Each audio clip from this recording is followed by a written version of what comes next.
और अब वक्त है हल्ला बोल का। आपको सीधे लिए चल रहे हैं बंगाल, चित्रा के पास।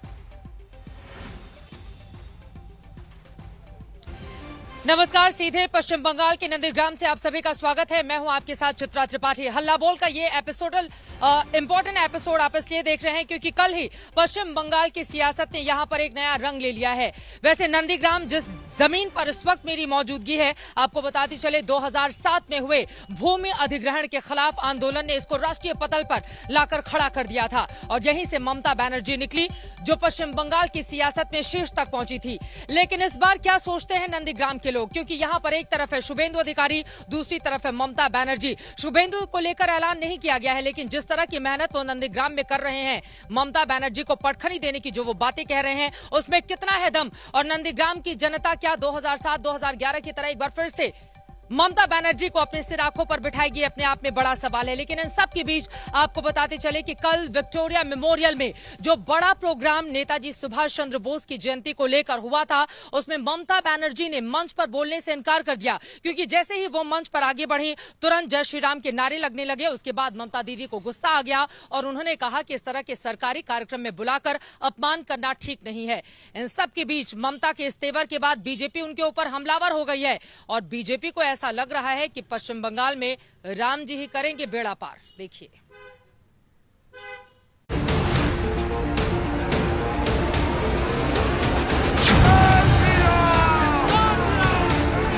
किसी को आमंत्रण करके निमंत्रित करके उसको बेइज्जत करना है, आपको शोभा नहीं देता है।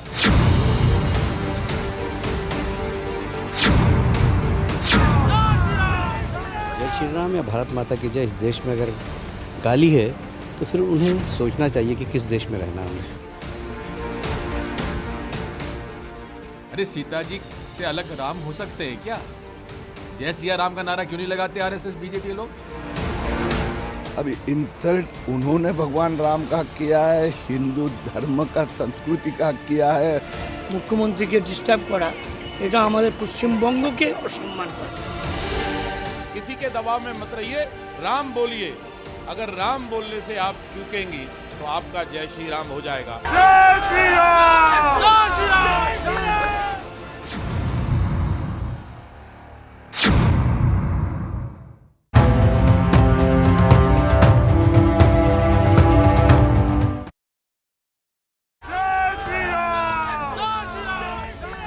मैं तो आभारी हूँ प्रधानमंत्री जी का, कल्चरल मिनिस्ट्री का, कि आप लोगों ने कोलकाता में प्रोग्राम बनाया, लेकिन किसी को आमंत्रण करके निमंत्रित करके उसको बेइज्जत करना है, आपको शोभा नहीं देता है। जय श्री राम का नारा सुनकर पीएम के मंच से दीदी के गुस्से की ज्वाला जो भड़की तो सियासत सुलगने लगी। बीजेपी ने पूछा, जय श्री राम के नाम से क्यों होता है ममता का अपमान?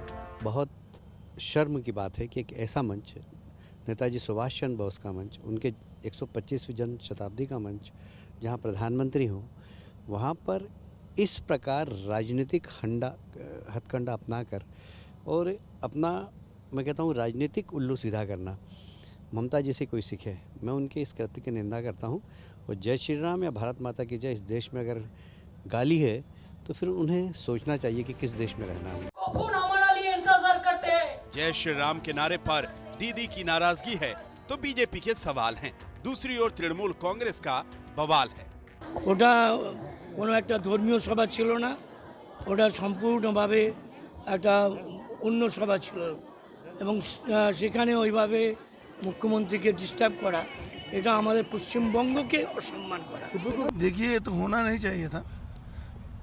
किसी ने कोई स्लोगन दे दिया तो ये भी नहीं होना चाहिए था और ये इग्नोर कर लेना चाहिए। मुख्यमंत्री हैं, ये कोई स्टेट नेता नहीं है, ये सब इग्नोर करना चाहिए और एक मुख्यमंत्री की जो गरिमा है उसको इनको पूरा करना चाहिए था। जय श्री राम का नारा बीजेपी की सियासत के केंद्र में रहा है और अब बंगाल की चुनावी सियासत के भी केंद्र में है। आप लोग जरा शांत हो जाएं।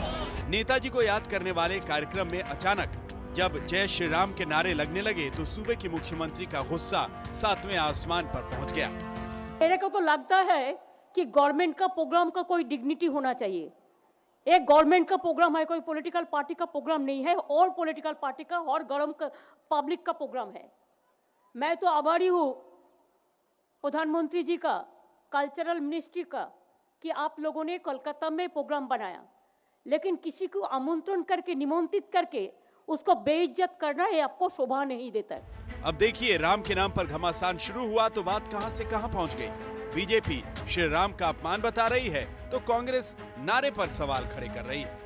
अब इंसल्ट उन्होंने भगवान राम का किया है, हिंदू धर्म का, संस्कृति का किया है। वह शांत बैठी तो क्या वो भगवान श्री राम का और राम मंदिर का विरोध कर रहे हैं क्या? स्पष्टता ममता जी ने करनी होगी। मेरी आपत्ति इस बात की है कि सीता जी को छोड़ देते हैं ये लोग। अरे सीता जी से अलग राम हो सकते हैं क्या? जय सिया राम का नारा क्यों नहीं लगाते आरएसएस बीजेपी लोग? कम से कम मोदी जी ने अयोध्या में तो जय सिया राम का नारा दिया था। तो मेरी सबसे बड़ी आपत्ति है, नारा जय सिया राम होना चाहिए, जय श्री राम नहीं होना चाहिए। दीदी के गुस्से पर सियासत ऐसी कि मध्य प्रदेश के प्रोटेम स्पीकर ने ममता बनर्जी को रामायण भेजकर पढ़ने की सलाह दे डाली। मैं उम्मीद करता हूं कि मैं मर्यादा पुरुषोत्तम राम की ये किताब संविधानिक बाबा साहब अंबेडकर के संविधान में रचित लिखित राम, जो देश के संवैधानिक पुरुष भी हैं, उनकी ये किताब रामचरितमानस ममता दीदी को भेज रहा हूं। उम्मीद करता हूं दीदी इसको पढ़ेंगी और सबके सुख दुख की चिंता करेंगी और जय श्री राम फक्र और गर्व के साथ बोलेंगी। जय श्री राम। शनिवार को विक्टोरिया हॉल के कार्यक्रम में जो कुछ हुआ उसका अंदाजा बीजेपी को शायद नहीं रहा होगा, लेकिन बंगाल की सत्ता पर काबिज होने की कोशिश कर रही बीजेपी को दीदी के गुस्से ने एक धारदार हथियार थमा दिया है। आज तक ब्यूरो।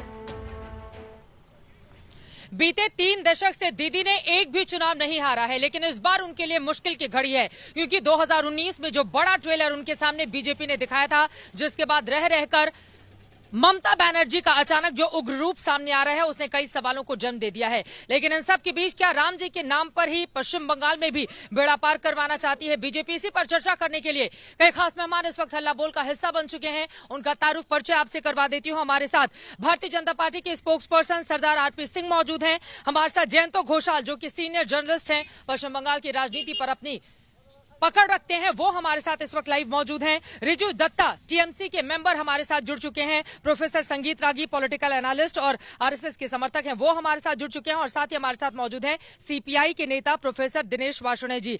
लेकिन शुरुआत आपसे करते हुए रिजू दत्ता जी, दीदी को इतना गुस्सा जय श्री राम के नारे पर क्यों आता है? चित्रा जी, पहले आपको गुड इवनिंग सारे पैनलिस्ट को।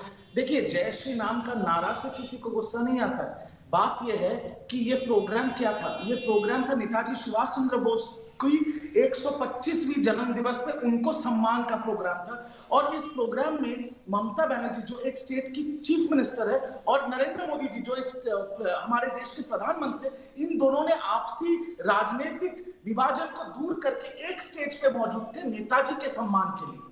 तो वहां पर ये सब नाराबाजी, वो किसी के नाम पे भी हो, भगवान नाम राम के नाम पे हो, किसी के नाम पे, जय श्री राम का नारा लगा देना नेताजी के सम्मान में कमी कहां हो गई? नहीं तो आप मेरे को बताइए ना कि जब नरेंद्र मोदी जी स्टेज पे आए भाषण देने के लिए, उनका स्वागत जय श्री राम या भारत माता की जैसे क्यों नहीं हुआ? और बात यह है ना, कल जो हुआ बहुत अच्छा हुआ। बहुत जल्द ही बंगाल की जनता बीजेपी का राम नाम सत्य भी कर देगी, इसमें कोई दोहराया नहीं। बहुत अच्छी बात है। हम तो राम का नाम तो लेके ही चल रहे हैं। हम जब बीजेपी के लोगों से मिलेंगे हम भी कहेंगे राम नाम सत्य है, कोई दिक्कत नहीं है। भगवान राम का नाम लेकर अब हम भी चलेंगे, क्या दिक्कत है? राम नाम सत्य है का मतलब समझते हैं आप क्या होता है? जय श्री राम और राम नाम सत्य है, दोनों में आपको फर्क नहीं पता?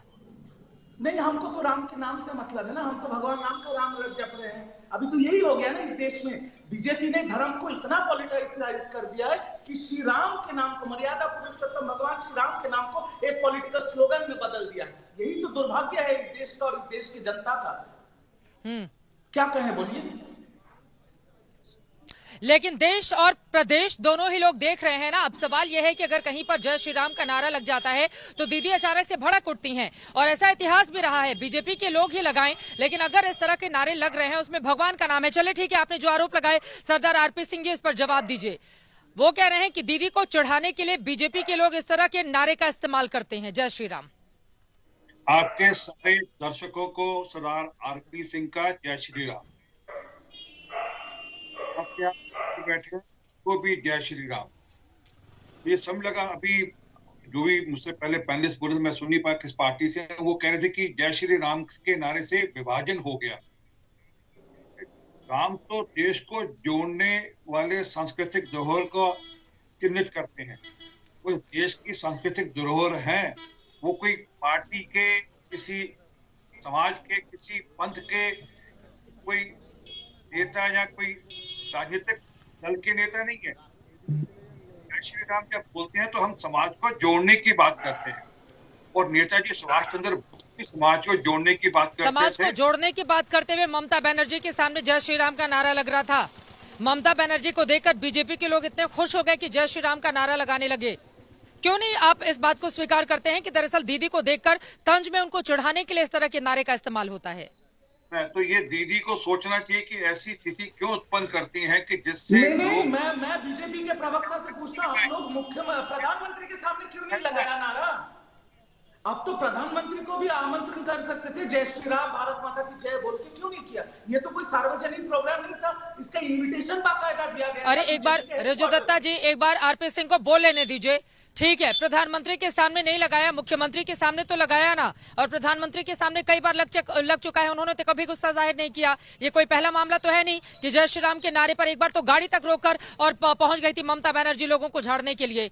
तो आप भी तो देखिए कि ममता दीदी को अचानक से इतना गुस्सा क्या उनको लग रहा है 2021 में हार जाने का खतरा है, इस वजह से वो इस तरह की स्थिति पैदा कर रही है, या बौखलाहट या पहले से प्री प्लान रणनीति थी टीएमसी की? नहीं, बीजेपी कहते रहे जय श्री राम, हम भी कहेंगे जय श्री राम, पर ये सच है कि अगले 3 महीने बाद बीजेपी का बंगाल में राम नाम सत्य हो जाएगा। ये भी हम कहेंगे राम नाम सत्य है बीजेपी के लिए। ठीक है, एक बार आरपी सिंह को बोल लेने दीजिए, उसके बाद अब बोलिएगा। हो गई, आरपी सिंह जी अपनी बात पूरी कीजिए। जी, बहुत बहुत धन्यवाद। आपको हमारे को गाली निकालते हुए, हमारे लिए बद्दुआ निकालते हुए एटलीस्ट आप राम का नाम ले रहे हैं, चलिए कोई दिक्कत नहीं, अच्छा लग रहा है। टीएमसी के एक्टिविस्ट या बाकी जो लोग हैं, ममता बनर्जी के जो फॉलोअर्स हैं, वो किसी ढंग से राम का नाम लें, बहुत अच्छी बात है। क्योंकि मैं एक ऑडियो आपको सुना देता हूँ, ममता बनर्जी पब्लिक प्रोग्राम में, सरकारी प्रोग्राम में क्या क्या बोलती है, ये भी हमको सुन लेना चाहिए, तो समझ लग जाएगा कि आप हमें कहते हैं।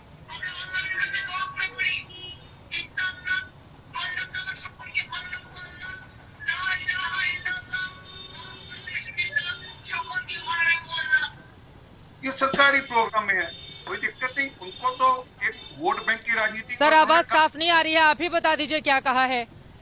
और आप लोगों को भी तो सूट करता है ना, कोई कोई वीडियो आप लोगों को बहुत सूट करता है, इस वजह से ढूंढ कर निकाल कर आप लोग लेकर आते हैं।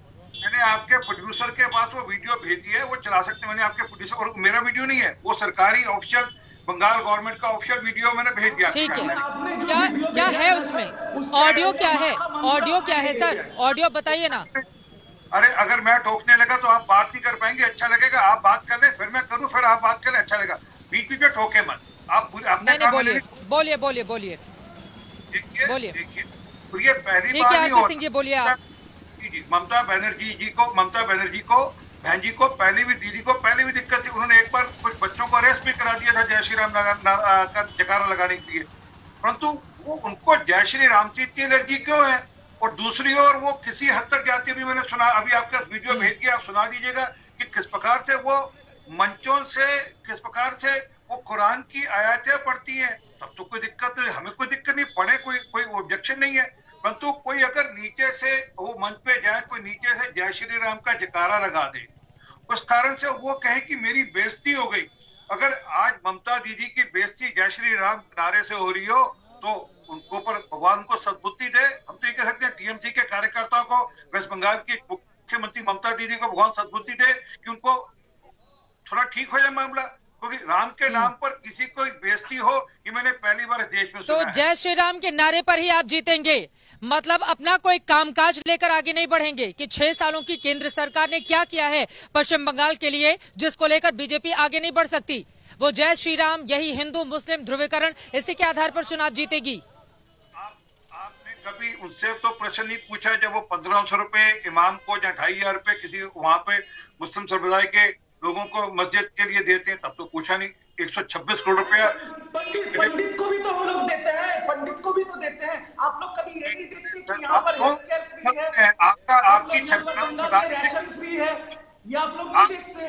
बता रही दिया जाता है पढ़ने के लिए, वो नहीं छटपटाहट बता रही है आपकी। अभी अभी आगे बोलते ना, आगे की पोल खोलने। सिंह जी, आपके पंजाब के लोग बॉर्डर में मर रहे हैं और आपके नेता, बीजेपी के नेता जाके एक बार बात करने की तमीज नहीं है। हाई कोर्ट के ऑर्डर की जानकारी दूंगा।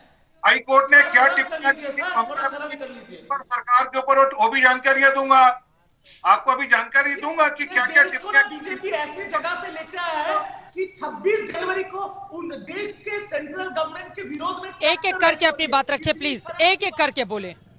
और आप लोग यहाँ पर देश के नाम पे और भगवान के नाम पे ज्ञान बांटने आए हैं। और कितना नीचे गिरेंगे बीजेपी सरकार 26 जनवरी के दिन। जल्दी से एक छोटा सा कमेंट दीजिए आरपी सिंह जी, उसके बाद दिनेश वासुदेव जी मैं आपके पास आऊंगी। ठीक है, हो गई आपकी बात, हो गई आपकी बात। जल्दी से जल्दी से सरदार सिंह, जल्दी से। ममता बनर्जी ने मुख्यमंत्री पद को कितना नीचे कराया सबको पता है। कैसे कट मनी ली जाती है सबको पता है। कैसे जब वहां पर पैसा केंद्र की तरफ जाता है सबको पता है। कैसे जब केंद्र वहां पर आयुष्मान भारत की बात करती है वो नहीं लागू कर देती है सबको पता है। कैसे किसानों के लिए जब चंदे से तो लोगों का भला हो रहा है सबको पता है वहां पर। ठीक है, तो क्या ममता बनर्जी केंद्र सरकार की योजनाओं को राज्य में लागू नहीं करती हैं? इस सवाल का मैं जवाब लूंगी, लेकिन उसके पहले प्रोफेसर दिनेश वासुदेव, अब मैं सीधे आपका रुख करते हुए सर, देखिए टीएमसी और बीजेपी की तो चर्चा जारी रहेगी, लेकिन लगातार मैं कोलकाता में भी बनी रही और यहां पर भी हूं नंदीग्राम में। इस वक्त जो लाइव कवरेज हमारे दर्शक देख रहे हैं, ये सीपीआई सीपीएम लेफ्ट की पार्टियां गायब होती हुई क्यों चली जा रही है? पहले इस सवाल का जवाब दीजिए, फिर मैं जय श्री राम से जुड़ा हुआ सवाल पूछूंगी आपसे। चित्रा जी मैं आपके क्वेश्चन का जवाब देने से पहले आरपी सिंह जी और संगीत रागी जी को सत श्री अकाल और जय श्री राम कहना चाहता हूं उन किसानों की तरफ से जो 0 डिग्री टेम्परेचर में दिल्ली के बॉर्डर्स पे बैठे हैं और ये उनके ऊपर अत्याचार कर रहे हैं और तारीख पे तारीख दे रहे हैं। अब मैं आता हूं वामपंथियों के ऊपर। बंगाल में वामपंथी बंगाल में बिल्कुल खत्म नहीं हुए। आप देख लीजिए किसानों के मुद्दे पे, अन्य मुद्दों पे पूरे बंगाल में सबसे बड़ी रैलियां और प्रदर्शन वामपंथी पार्टियों ने किया है और ये टीएमसी और बीजेपी नूरा कुश्ती खेल रहे हैं बंगाल में, जिससे वामपंथियों की वोटें ना बढ़ जाएं, वामपंथी दोबारा लौट के ना आ जाएं। पर हम इनको बता देना चाहते हैं ये कितनी बीजेपी वहाँ पे सांप्रदायिकता कर ले, राम राम का खान खेल खेल ले, कितनी टीएमसी वहाँ पे गुंडागर्दी कर ले, इस बार इनके साथ हमारा सीधा संघर्ष है। ये बहुत गलत फहमियों में डोल रहे हैं। आप चित्रा जी गांवों में जाके देखिए, इंटीरियर में जाके देखिए। सर मैं तो ग्राउंड जीरो पर ही खड़ी हूँ ना दिनेश सर, दिनेश वासुदेव जी, मैं तो ग्राउंड पर ही खड़ी हूँ। लोगों से पूछो तो मुख्य मुकाबला बीजेपी और टीएमसी का ही मानते हैं। बहुत मुश्किल से आप लोगों का नाम लेवा भी कोई मिलता है, बहुत मुश्किल से। हम तो लोगों के बीच ही जाकर ये सवाल पूछते हैं कि मुख्य मुकाबले में कौन कौन है, तो कहते हैं बीजेपी और टीएमसी, और अपने वजूद की लड़ाई लड़ रही है कांग्रेस पार्टी और लेफ्ट पार्टियां, कांग्रेस पार्टी और लेफ्ट पार्टियां। सर ग्रामीण इलाके से होकर आई हूं नंदीग्राम में और वहां पर भी गई थी जहां पर 2007 में आंदोलन भड़का था। इनको जवाब मिल गया। बेस्ट स्ट्राइक रेट हमारा है बिहार में, इनको जवाब मिल गया। त्रिपुरा में भी इनका और हमारा वोट का परसेंटेज कुल 1.5% का भी नहीं है, इनको जवाब मिल गया। अभी वहां के मैसन वो पंचायत चुनावों में इनको जवाब मिल गया। अभी महाराष्ट्र के पंचायत चुनावों में इनको हर जगह जवाब मिल रहा है। ये आज बैलेट पेपर से चुनाव करा ले और ये 50 MP नहीं जीत सकते पूरे हिंदुस्तान में। किसान इनको गांवों में नहीं घुसने देगा, मजदूर इनको फैक्ट्रियों के इलाके में नहीं घुसने देगा। मैं बता रहा हूँ इन्होंने मजदूरों के लिए बुरी हालत कर दी, 4 कानून लाके, किसानों के लिए 3 काले कानून लाके बुरी हालत कर दी। जयंत घोषाल मैं आपके पास आऊंगी, लेकिन जल्दी से प्रोफेसर संगीत रागी एक एक करके प्लीज, एक एक करके अपनी बात रखेंगे सर, एक एक करके अपनी बात रखेंगे। प्रोफेसर संगीत रागी अब सीधे आपके पास आते हुए, प्रोफेसर दिनेश वासुदेव को आप सुन रहे थे, उन्होंने कहा कि किसानों की ओर से मैं सत श्री अकाल और जय श्री राम बोल रहा हूं। यह भी तो महत्वपूर्ण है ना, इसको क्यों इग्नोर किया जा रहा है? और जय श्री राम पश्चिम बंगाल में इसी नारे को लेकर के आगे बढ़ेगी बीजेपी? कोई और बड़ा मुद्दा नहीं है जिससे लोगों का दिल जीता जा सके यहां पर?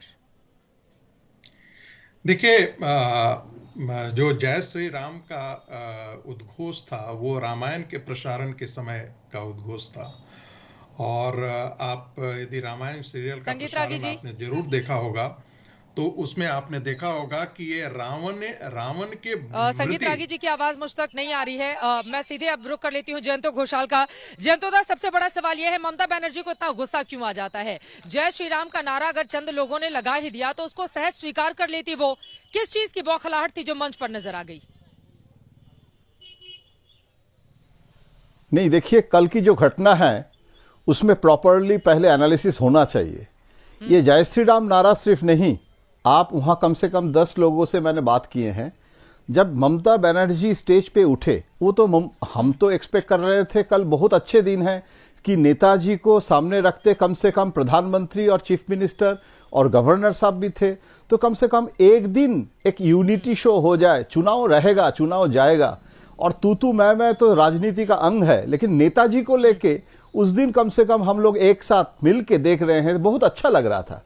लेकिन जब ममता बनर्जी उठे तो सबसे पहले मोदी मोदी मोदी ये नारा हुआ था, और उसके बाद जय श्री राम हुआ।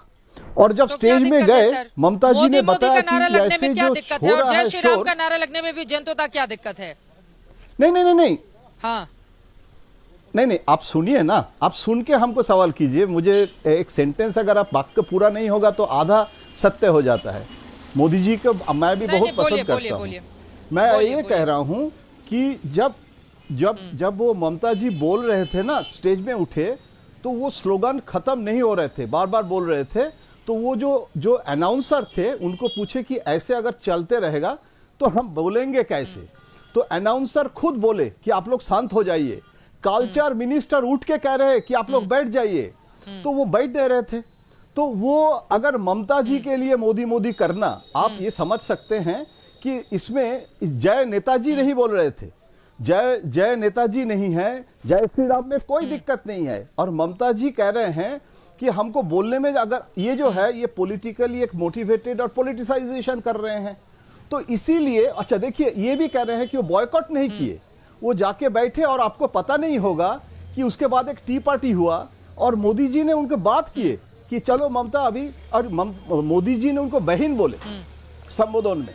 और ममता जी ने यह भी कहा कि मैं आभारी हूं प्रधानमंत्री जी से कि हमें ये बुलाएं। तो अगर गुस्सा होता तो प्रधानमंत्री को आभारी नहीं कहते।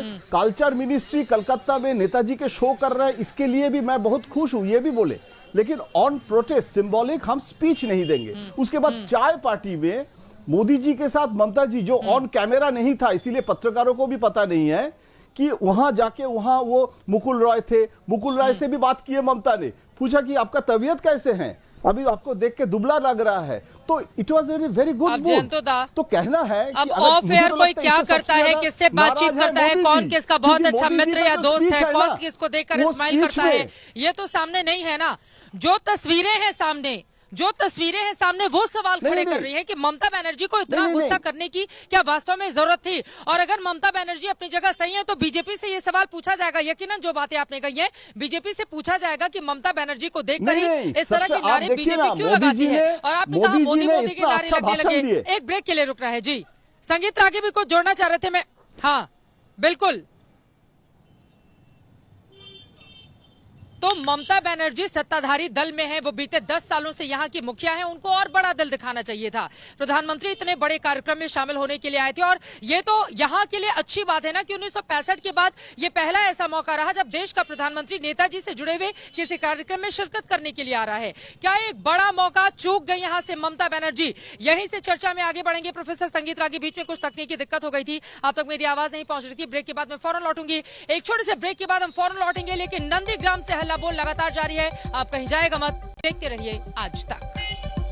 सीधे नंदीग्राम से आप देख रहे हैं हल्ला बोल में आज का विषय है क्या राम जी करेंगे बेड़ा पार, क्योंकि कल जिस तरह की तस्वीरें विक्टोरिया मेमोरियल से निकलकर सामने आई हैं उसने प्रदेश के सामने यही बड़ा सवाल खड़ा कर दिया है। लेकिन राम जी के नाम पर बीजेपी तो अपने काम पर, बट ममता दीदी को गुस्सा क्यों आता है, इसी को लेकर लगातार हमारी ये चर्चा जारी है। अब प्रोफेसर संगीत रागी आपके पास आते हुए बहुत सारे सवाल यहां पर विपक्षी दलों की ओर से उठाए गए हैं। कहा यह जा रहा है कि बीजेपी के दूसरे नेता या बड़े नेता या खुद प्रधानमंत्री जब मंच पर जाते हैं तो जय श्री राम के नारे नहीं लगते हैं। ममता दीदी को देख के ही पश्चिम बंगाल के कार्यकर्ताओं को अचानक से ये नारा क्यों याद आने लगता है? देखिए ये इसका जवाब भी आपके सवाल में ही है, क्योंकि ममता बनर्जी को राम के नाम से चिढ़ है। आपको याद होगा कि उन्होंने कार से उतर करके एक जय श्री राम के नारे लगाने के बाद उन्होंने कहा तुम्हारी चमड़ी उघेड़ करके रख देंगे। आपको ये भी जानकारी जरूर आया होगा कि जय श्री राम का उद्घोष और जो ये नारा था वो रामायण के प्रसारण के समय हुआ था। जय सिया राम नहीं था, उस समय जय श्री राम का उद्घोष था, ये वीरोचित उद्घोष था। और रावण की वृत्ति के खिलाफ ये उद्घोष था। अब क्या ममता दी को पता नहीं, वो अपने ऑफिशियल जब प्रोग्राम करती हैं उसमें तो वो कुरान की आयतें पढ़ डालती हैं, तब उनको दिक्कत नहीं होती है, और जय श्री राम यदि कोई बोलता है तो इसके बाद वो पिनक जाती हैं। तो ये बड़ा अजीब सा है। दूसरी बात मैं कहना चाहूंगा, घोषाल जी ने बहुत सरलीकरण कर दिया है। एक सेकंड, राम का नाम आप लोग चढ़ाने के लिए लेते हैं ना, भक्ति भाव से थोड़ी ना, भक्ति की भावना से भर कर थोड़ी ना बीजेपी के नेता ममता बनर्जी के सामने जय श्री राम कहते हैं। आप तो चढ़ाने के लिए लेते हैं, और आप चढ़ाने के लिए लेते हैं, वो चढ़ जाती हैं इससे। देखिए यदि कोई भैंस का लाल रंग को देख करके भड़क जाए तो गलती भैंस की है, लाल रंग के कपड़े की गलती नहीं होती है।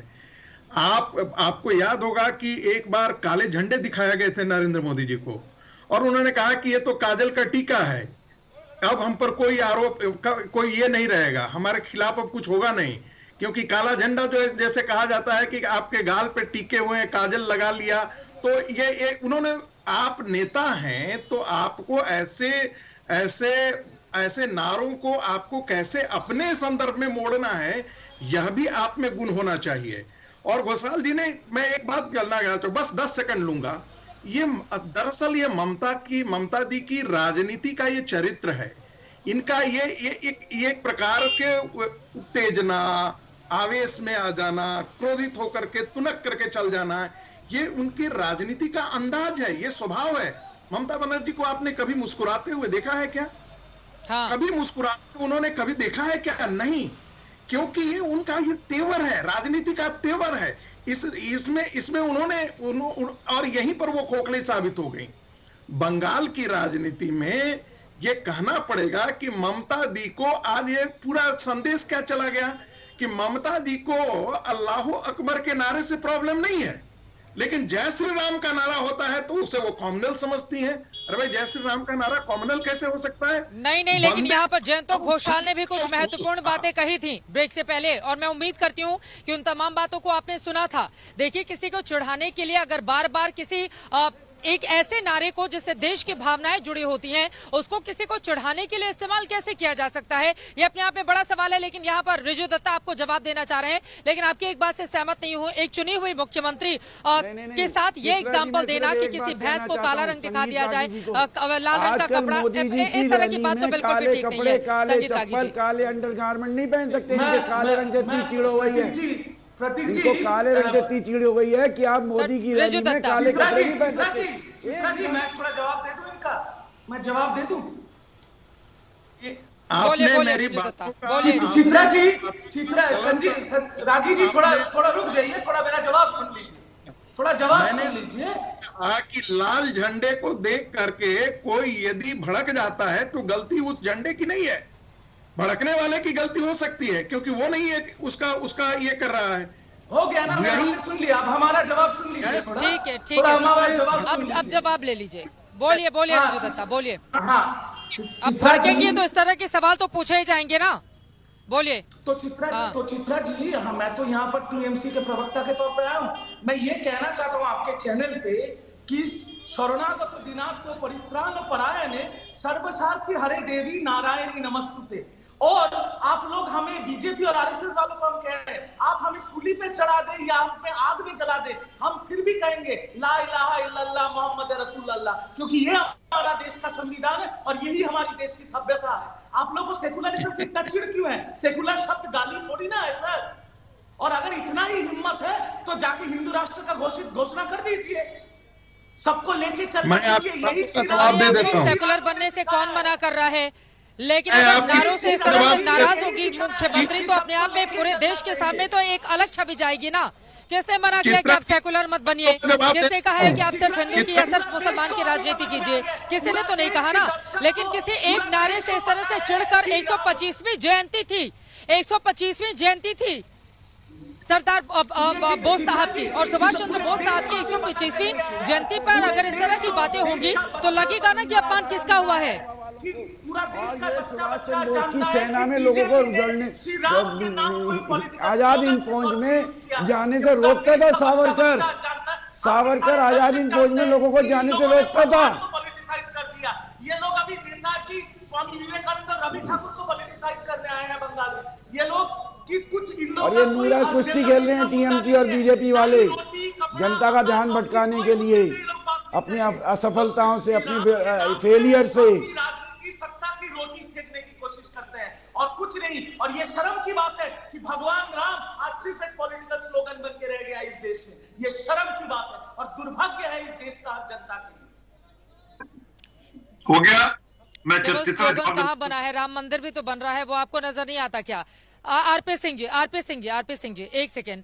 ये जय श्री राम का नारा लगाना तो बहुत अच्छा है, लेकिन जय श्री राम के सिर्फ नारे भर से क्या जो गरीब मजदूर हैं उनका पेट भरेगा? जय श्री राम के नारे भर से क्या विकास की गंगा बहेगी? जय श्री राम का नारा लगाकर किसी को चढ़ा देने मात्र से क्या इलाके का विकास हो जाएगा? मुद्दों की बात बीजेपी क्यों नहीं करती है?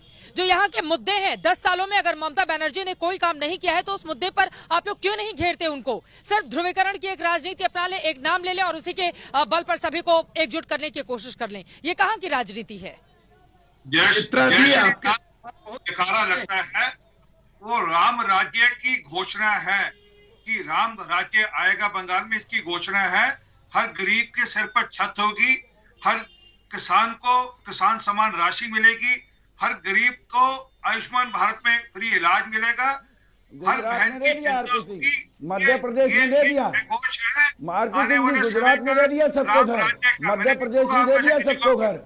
बेरोजगारी आपने बढ़ा दी, शिक्षा का आपने बेड़ागर कर दिया, निजीकरण शिक्षा कर दी, महंगाई आपने बढ़ा रखी है, सारे देश के एक बार उनकी बात तो पूरी हो जाए, आप बोलिएगा। एक बार सरदार आरपी सिंह की बात पूरी हो जाए, फिर आप बोलिएगा प्लीज। कितनी पीड़ा होती है दिनेश वासुदेव जी, एक बार उनकी बात पूरी हो जाए, उसके बाद बोलिएगा प्रोफेसर साहब आप। हाँ बोलिए। प्रोफेसर साहब आपको जब रागी साहब बोल रहे थे, प्रोफेसर रागी साहब बोल रहे थे, उन्होंने भैंस और लाल झंडे की बात करी, तब भी आपको दिक्कत थी। आपको दिक्कत थी लाल झंडे से दिक्कत है, उन्होंने तो सिर्फ बताया कि भैंस लाल झंडे के आगे क्यों भागती, उसका उत्तर दिया। आप उससे भी परेशान होते हैं। सच ये है कि जय श्री राम का जो उद्घोष वहां पे हो रहा है पूरे बंगाल में, हर व्यक्ति, हर वहाँ बंगाल का नागरिक कर रहा है, इसलिए कर रहा है कि वो आने वाले दिनों में राम राज्य की कल्पना कर रहा है, राम राज्य के आने की। अब लाल झंडे को कहीं और ही लेकर गए लोगों के काम के लिए। आप बंगाल की जनता के लिए क्या करेंगे? क्या आप मंदिर बनाएंगे? क्या करेंगे? हर गरीब के सर पर छत होगी, हर गरीब। अरे आपने क्या किया है? अब इसका जवाब देना है टीएमसी को। गरीब किसान को सम्मान राशि एक बार उनकी बात पूरी हो जाए। रेजो दत्ता, आपने क्या किया है 10 सालों में, ये जवाब देना होगा आपको। बीजेपी क्या करेगी आप उस पर बाद में जाइएगा, पहले एक बार उनकी बात पूरी हो जाए। बोलिए सरदार आरपी सिंह जी, जल्दी से अपनी बात पूरी कीजिए। देखिए बड़ा स्पष्ट है, इन सबको राम के नाम पर दिक्कत है, सबको स्पष्ट दिखता है। अगर किसी कार्यक्रम में पब्लिक कार्यक्रम में बिजली योजना फेल, बेरोजगारी बढ़ी हुई है, महंगाई बढ़ी हुई है, शिक्षा का निजीकरण कर रहे हैं, कोरोना में उनकी सरकारी स्वास्थ्य सुविधाओं ने जवाब दे दिया। आज तक ये सरकारी मेडिकल कॉलेज और नहीं खोल पाए, पैरा मेडिकल कॉलेजेस नहीं खोल पाए। और ये मुझे ये बता दे, पेट्रोल डीजल कहाँ ले गए?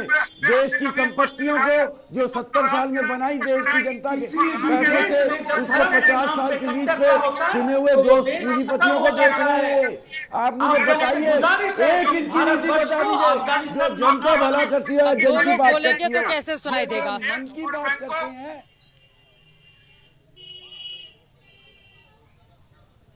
दो लोग बोलेंगे तो कैसे सुनाई देगा, यही तो बड़ा सवाल है। जयंत घोषाल में सीधे आपके पास आते हुए क्या निकला? ठीक है सर, ठीक है, ये जानते ही नहीं है प्रोफेसर वार्ष्णेय, लेकिन सवाल यह है ना कि अगर वो तो राम राज्य नहीं बना रहे हैं तो आप कौन सा राम राज्य बना रहे हैं कि जनता आपको लगातार हर राज्य से हटाती हुई चली जा रही है? अगर किसी दूसरी पार्टी का आप सहारा नहीं ले तो फिर आप कहां पर खड़े हैं? आपने बिहार का जिक्र किया, बिहार में कहां खड़े हैं आप? बंगाल का जिक्र, बंगाल में कहा? अभी कांग्रेस पार्टी के साथ कितनी सीटों पर समझौता होगा? क्या ममता दीदी के साथ जाएंगे नहीं जाएंगे, इसको लेकर भी मंथन कर रहे हैं आप लोग। देते थे शिक्षा वहाँ पे, मैं तो कह रही हूँ 34 सालों तक सबसे ज्यादा आपने ही राज किया है, लेकिन यही तो बड़ा सवाल है कि पश्चिम बंगाल पर देश के पटल पर चमकता हुआ नजर क्यों नहीं आता है? चमकता हुआ नजर क्यों नहीं आता है पश्चिम बंगाल? और 10 सालों से आप गायब हुए तो पूरी तरह से गायब ही होते चले गए। ठीक है, जयंत घोषाल, ठीक है, जयंत घोषाल, एक क्लोजिंग कमेंट आपसे। जयंत घोषाल, ठीक है। देखिए नहीं, मैं बहुत संक्षेप में बोल रहा हूं। चित्रा, आप बहुत अच्छे एंकर हैं, इतना कितना अच्छा संभाल रहे हैं ये जो इतना। मैं आपको बता रहा हूं कि कल जो हुई है ना, मुझे दुख इसलिए हो रहा है कि प्रधानमंत्री जी ने नेताजी सुभाष बोस जी के स्मरण में जो किए हैं वो प्रधानमंत्री कांग्रेस के जमाने में कभी नहीं हुआ था। 2014 में नरेंद्र मोदी आने के बाद जो डिक्लासिफिकेशन किया है आईएनए ट्रायल का, और नेहरू से लेके कांग्रेस के रेजिम जितना इग्नोर किए थे नेताजी सुभाष बोस को, वो मोदी जी ने नहीं किए और मोदी जी ने प्रायोरिटी दिए। कल भी भाषण में जो कंटेंट है मोदी जी का, आज उसको लेके चर्चा करना चाहिए था। और मोदी जी के जो एनालिसिस है, कम से कम 4 वाक्य बांग्ला में भी मोदी जी पहली बार बोला, और वो नेताजी का कोटेशन, वो सब लेके हम चर्चा नहीं कर रहे। हम तो सोचते थे कि वो चर्चा करेंगे। देखिए, सिर्फ बीजेपी के जय श्री राम नारा के कारण सबसे ज्यादा नुकसान मोदी जी का हुआ है, क्योंकि नेताजी सुभाष बोस के दिन के पर आप देखिए बीजेपी के जो बंगाल के लीडर है ना, वो लोग भी इसमें ज्यादा स्टेटमेंट नहीं कर रहे हैं। चंद्र बोस जो नेताजी के फैमिली के मेंबर है और कल वहां उपस्थित थे और बीजेपी के लीडर है, वो आज तक चैनल में इंटरव्यू देके बोले हैं कि कम से कम आज के दिन ये नाराबाजी से हम बाहर रहना चाहता हूं। किसने किया है, क्या किया है, मुझे पता नहीं है। अगर ये अच्छी बात है, ममता बनर्जी जब उठे थे तो आपने महत्वपूर्ण बातें कही हैं, लेकिन इसी के साथ सवाल ये भी उठता है ना, देखिए पराक्रम दिवस बनाकर बीजेपी तो श्रेय ले गई कल के पूरे कार्यक्रम का, लेकिन ममता बनर्जी नाराज होकर जो श्रेय उनको मोदी जी के मंच पर मिलना चाहिए था वो नहीं मिला। उनके पास बड़ा मौका था कि राज्य के लिए वो कुछ केंद्र से मांगती, वो सुभाष चंद्र बोस के लिए कुछ कहती, उनकी बातें वहां से ज्यादा दूर तक जाती, लेकिन इन तमाम बातों को उन्होंने दरकिनार कर दिया। इसी वजह से लगातार ये सवाल पूछे जा रहे हैं। फिलहाल एक छोटे से ब्रेक के लिए हम रुकेंगे। हल्ला बोल में लगातार हम चर्चा कर रहे थे कि आखिर राम जी करेंगे क्या बीजेपी का बेड़ा पार, जिसको लेकर लगातार वो दीदी पर आक्रामक है। ब्रेक के बाद फौरन लौट रहे हैं, आप देखते रहिए आज तक। जैसे जैसे विधानसभा चुनाव की तारीखें नजदीक आ रही हैं, वैसे वैसे राजनीतिक तापमान पश्चिम बंगाल का बढ़ता हुआ चला जा रहा है। क्या राम जी करेंगे बेड़ा पार? क्योंकि कल विक्टोरिया मेमोरियल के भीतर जिस तरह से जय श्री राम के नारे लगे, दीदी नाराज हो गई। उसने यही सवाल बीजेपी के समक्ष खड़ा कर दिया है, क्योंकि बीजेपी इसको लेकर लगातार ममता बनर्जी पर हमलावर है। लेकिन इसके जरिए क्या मिलेंगे वोट, इस पर रहेगी आज तक की नजर। हल्ला बोल में अभी के लिए बस इतना ही। देश और दुनिया की बाकी खबरों के लिए आप देखते रहिए आज तक। फौरन लौटते हैं, आप देखते रहिए आज तक। नमस्कार, मैं हूं अंजना ओम कश्यप। हमें उम्मीद है ये वीडियो आपको पसंद आया होगा। लेटेस्ट खबरों के लिए यूं ही देखते रहिए आज तक, और इस वीडियो के पसंद आने पर लाइक, शेयर एंड सब्सक्राइब करना ना भूलें।